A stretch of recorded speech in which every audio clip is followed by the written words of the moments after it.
Morning, my dear brothers and sisters, and welcome to the Pilgrims of Hope who are here at the Manila Cathedral. Sino ba sa inyo first-timer? Taas nga ang kamay. Mga first-timer.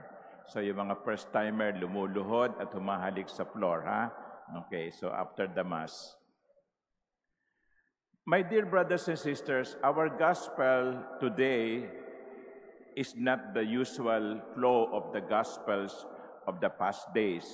We are reading from the chapter 14 of St. John because of the feasts that we celebrate today. So the Gospel today is proper to the feast of today. And here in the Gospel, we are being reminded of the relationship between the Father and the Son. The Holy Trinity, Father, Son, and Spirit. And Jesus said something that is very important. He says to Philip, who said, pakita mo lamang ang sa amin ng Ama at yun ay sapat na. No? And Jesus said to Philip, ang tagal mo na akong kasama, Philip, hindi mo pa ba nalalaman na kung sino ang nakakakita sa akin ay nakakakita sa Ama. Whoever has seen me has seen the Father. Look at me, and you have already seen the Father. Ganun yung kanilang identification. Ang sabi ni Jesus, tingnan niyo ako at parang nakita niyo na ang Ama. That is the relationship between the Father and the Son. So similar that you've seen one, you've seen both. Tignan niyo ako, parang nakita niyo na ang Ama. I wonder how many of us can also say the same thing. Look at me, and you have seen Jesus.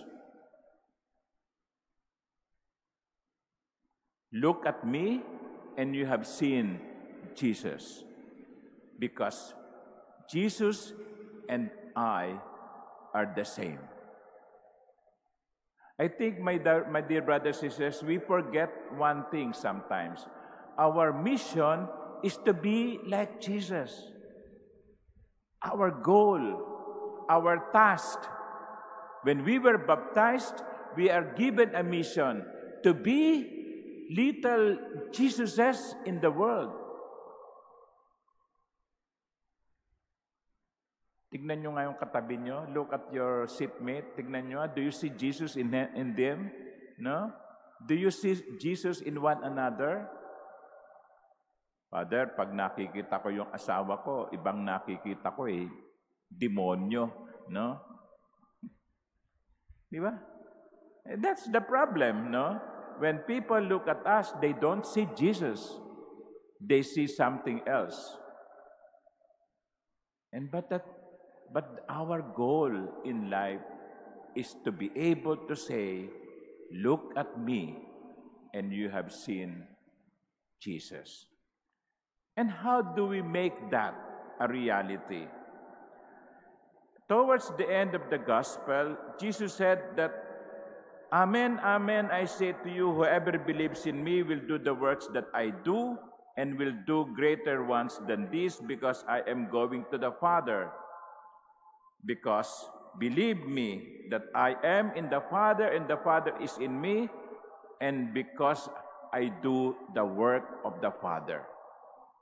Ang ginagawa ko ay kung ano ang ginagawa ng Ama. So sa mga katwid, paano tayo magiging katulad ni Jesus?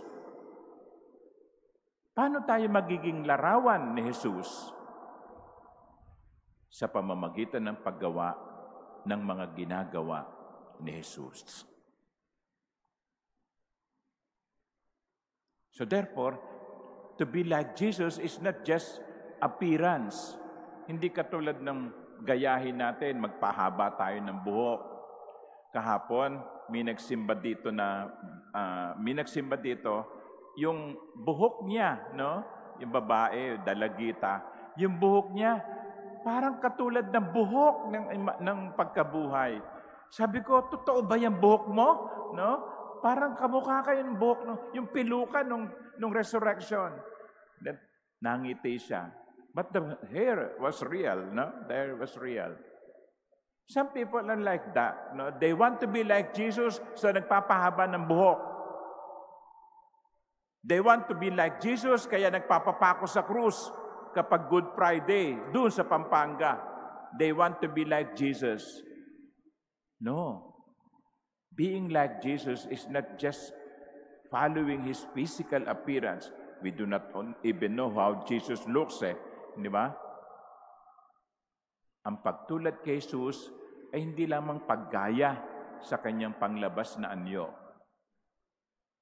Ang pagtulad kay Jesus ay ang paggawa ng mga ginawa ni Jesus.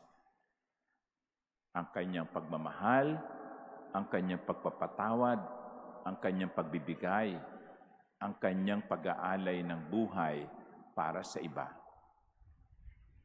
If we just strive to do at least 10% of what Jesus has done, maybe